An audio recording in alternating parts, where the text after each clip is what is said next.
K-Rugs, another Mind of an Addict video. So there was some, funerals we had to go to over the past couple months of people who've overdosed and died from, heroin.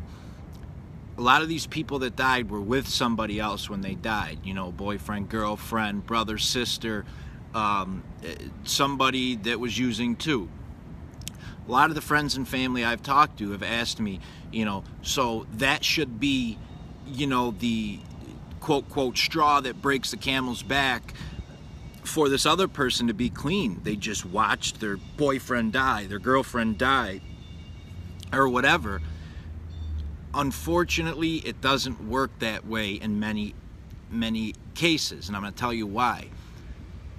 When an addict sits there, when an addict is getting high, our brains are getting high because we don't want to deal with something. Trauma, emotions, anxiety. We have taught our brain that I deal with everything by getting high. If I'm having a good day and I'm excited, I want to celebrate, I get high. If I got fired, I get high. If I stub my toe, I get high. If my girlfriend dumps me, I get high. So now I'm sitting there and, let's say my significant other overdoses and I try to revive him and call the EMT and God forbid it doesn't work. Now I'm dealing with one of the worst traumas possible. And my go-to is to get high to deal with trauma. And now this is the worst trauma, and now I got guilt and shame and remorse and dealing with their family. So I am going to my comfort zone, my coping zone, getting high. I don't know how to deal with this healthy. I don't know what to do, so I get high. And a lot of times it actually has the reverse effect. You would hope it, and I wish that if this happens, that the person would see that as, wow, look what just happened, I need to get my act together and get clean. But many times it's spiral out of control, way worse afterwards, because the person is just bombarded with these, guilt, remorse, emotions. They don't know what to do, and they go to what they know best, more drugs to drown out the emotions, to escape reality. That by no means is an excuse. I am not making excuses for people to continue to get high or why they got high or why they are allowed to get high. No, I'm just letting you know that what's going through our brains during that time. It is, I've been with a person who's overdosed. That person was brought back, thank God, without the police and the EMT being called. We brought them back.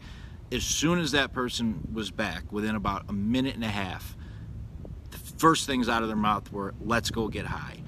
And I just watched them basically die, watched another person give them Narcan right there, and while I'm shaking them and pouring water on them and trying to bring them back, and, thinking this could be it, that could be the end for them. And then they pop up, and now all of us are sitting there, we're all addicts, we all just witnessed and dealt with this terrible trauma, and one of the persons was the one living the trauma, and the first thing our brain says is, holy shit, that was crazy, wow, that's way too effed up, we need to get high because we don't want to deal with these emotions surrounding that, the guilt, the everything, and that's what we did, and that's terrible, but that's what happens. That's what we create as our comfort zone. It's awful, but it's true. So hopefully that gives a clearer picture. Make sure you check out soberdogs.com and, like my channel, subscribe, share my videos. I would appreciate it so I can get more accurate addiction information out there, all right? See ya.